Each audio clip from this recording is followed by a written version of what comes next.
Foot.fr, fournisseur officiel de football. Bonjour à tous les amis, on se retrouve pour un nouveau JT Foot Mercato.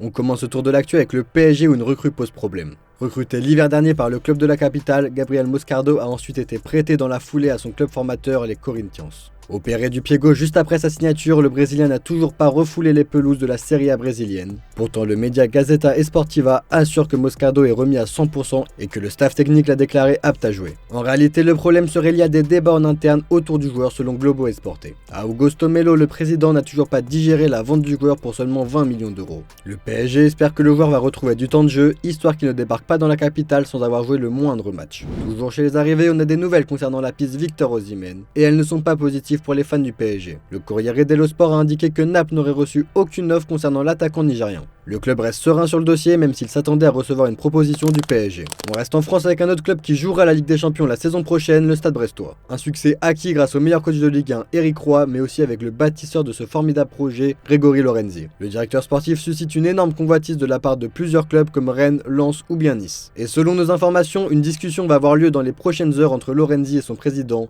Denis Le Saint. Reste à savoir si ce dernier trouvera les mots pour le retenir. On part à l'étranger avec le FC Barcelone qui n'arrête pas de faire les gros titres en Espagne. Comme annoncé dans notre revue de presse de ce matin, Hansi Flick devrait devenir le nouvel entraîneur du club. Et le coach allemand devra travailler sous la sanction du fair play financier. De nombreux joueurs avec une belle valeur marchande sont annoncés sur le départ, parmi eux Ronald Araujo, Rafinha et Frenkie de Jong. Mundo Deportivo indique qu'une première offre est arrivée et elle concerne l'Uruguayen, déjà convoité par le Bayern Munich. Sauf que cette fois, la proposition vient de Londres avec Chelsea. Les Blues veulent faire du défenseur blaugrana le remplaçant de Thiago Silva. Si aucune offre n'a encore été formulée au Barça, le club londonien s'est déjà mis en contact avec le joueur pour lui faire parvenir son intérêt. Affaire à suivre. La Liga va connaître un duel d'attaquants exceptionnel l'année prochaine. Kylian Mbappé contre Robert Lewandowski. L'actuel neuf du Barça a annoncé ne pas craindre une arrivée du Parisien dans le championnat dans les colonnes de Marca. Peur? Non, bien sûr. C'est un joueur incroyable et s'il va au Real Madrid, ce sera une équipe très forte. Mais notre mentalité doit être que peu importe la qualité de vos joueurs, si nous formons une équipe et travaillons ensemble, nous pouvons vous battre. Nous devons être prêts dès le premier match et les premières minutes car le Real Madrid aura sûrement besoin de temps. Il ne jouera pas bien au début et perdra des points et nous devons en profiter. Non pas pour les rattraper, mais pour les devancer. Même si on parle beaucoup du capitaine français, Enrique aussi sera l'un des acteurs merengues la saison prochaine. Le jeune brésilien a évoqué sa possible concurrence avec Mbappé pour le quotidien AS. Dans un groupe gagnant, aucun joueur ne constitue une menace pour un autre. Le meilleur club du monde doit toujours rechercher les meilleurs à tous les postes. Être aux côtés de grands joueurs et être en concurrence pour un poste avec eux ne fera que me faire progresser, atteindre un niveau plus élevé et gagner plus de titres. Et si les deux cracks du ballon rond arrivent en Espagne, Kroos s'en ira à la fin de la saison comme l'a annoncé son club mardi. Dans son édition du jour, AS raconte que le vestiaire madrilène a tenté de convaincre l'Allemand de rester au club la saison prochaine. Malgré les demandes, les joueurs du Real Madrid n'ont pas eu gain de cause et Toni Kroos disputera ce week-end son dernier match de Liga et son dernier match à domicile. Direction l'Italie où la valse des entraîneurs continue. Arrivé en cours de saison, Daniel De Rossi a redressé son équipe de cœur, l'AS Rome. En se qualifiant pour l'Europe la saison prochaine, il a donc gagné le droit de poursuivre l'aventure. Le propriétaire américain Friedkin a décidé de lui offrir un contrat de 3 ans. En quête d'un entraîneur depuis de nombreux jours et après avoir essuyé de multiples refus, le Bayern Munich semble enfin tenir le bon bout de la corde avec Vincent Kompany. Si les deux formations tentent de trouver un terrain d'entente concernant l'indemnité du transfert, ce dernier devra se dénicher un nouvel adjoint en cas de départ en Bavière.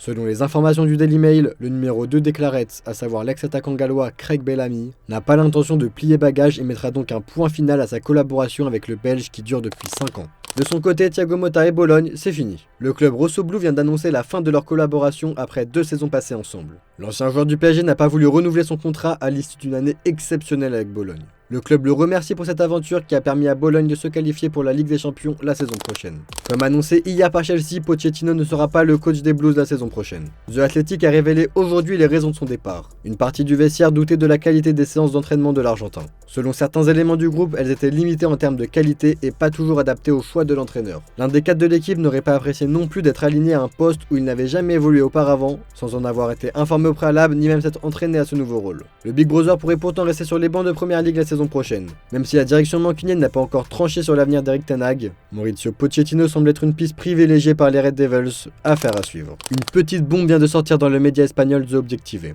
Ils ont ressorti une conversation datant du 6 décembre 2019. Je vous mets un peu de contexte pour mieux comprendre le message qui arrive. Alors que plusieurs clubs s'organisent pour former la Super League comme le Real Madrid ou le FC Barcelone, l'UEFA tente de désamorcer cette initiative en s'alliant avec les présidents de fédération pour contrer Florentino Pérez. Alexander Seferin est assuré du soutien de Luis Rubiales, mais en veut beaucoup au président madrilène pour qui le Slovène ira jusqu'à l'injurier. Je suis également fier, n'oubliez pas.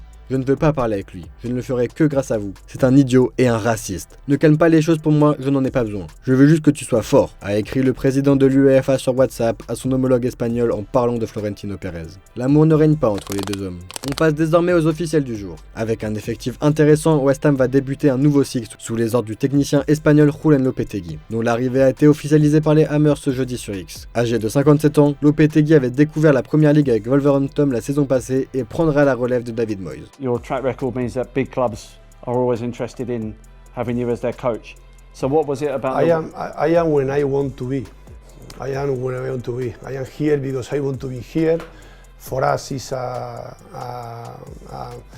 fantastic day when we close our agreement here because our commitment is 100% to be here. That's why we had other possibility, but I repeat, I am very happy that West Ham chose me because I choose to West Ham, so we are very happy about this. En fin de saison, les clubs préparent l'exercice suivant et il n'y a pas que le mercato à peaufiner mais aussi le futur maillot. L'AC Milan vient de dévoiler sa tunique domicile de la saison prochaine et fait dans le classique. Puma a repris les bandes verticales Rossoneri assorties d'un col rond blanc. Le revers des manches est également blanc et de la même taille que le col pour créer un effet de rappel. L'Italie a dévoilé sa liste élargie de 30 joueurs convoqués par Luciano Spalletti pour l'Euro 2024 en Allemagne. Avec 3 absences majeures, Destiny Udogi, Nicolo Zaniolo et Domenico Berardi, l'Italie a dû revoir ses plans, notamment sur les lignes offensives.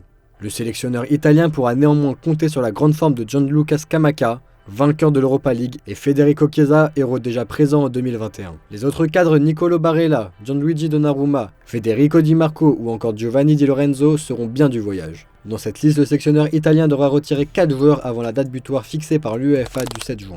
En équipe de France, Didier Deschamps voit son nombre de blessés augmenter à un mois de l'Euro. Après l'alerte concernant Kingsley Coman touché au genou à l'entraînement, c'est au tour de Mac Maignan d'inquiéter à nouveau le staff des Bleus. L'équipe a annoncé que le gardien tricolore s'est blessé à un doigt ce jeudi à l'entraînement. Le joueur doit passer des examens supplémentaires afin d'en savoir davantage sur sa période d'indisponibilité. On termine ce JT Foot Mercato avec l'image du jour. La saison est terminée pour la plupart des clubs, mais certains organisent encore quelques matchs amicaux. C'est le cas de Francfort où on a pu voir Kevin Trapp s'illustrer en tant qu'attaquant. Je vous laisse sur ces images, n'hésitez pas à aller voir notre dernière vidéo sur les plus gros gâchis de l'OL, disponible sur notre chaîne secondaire Foot Mercato FC. Et je vous dis à demain pour un nouveau JT Foot Mercato.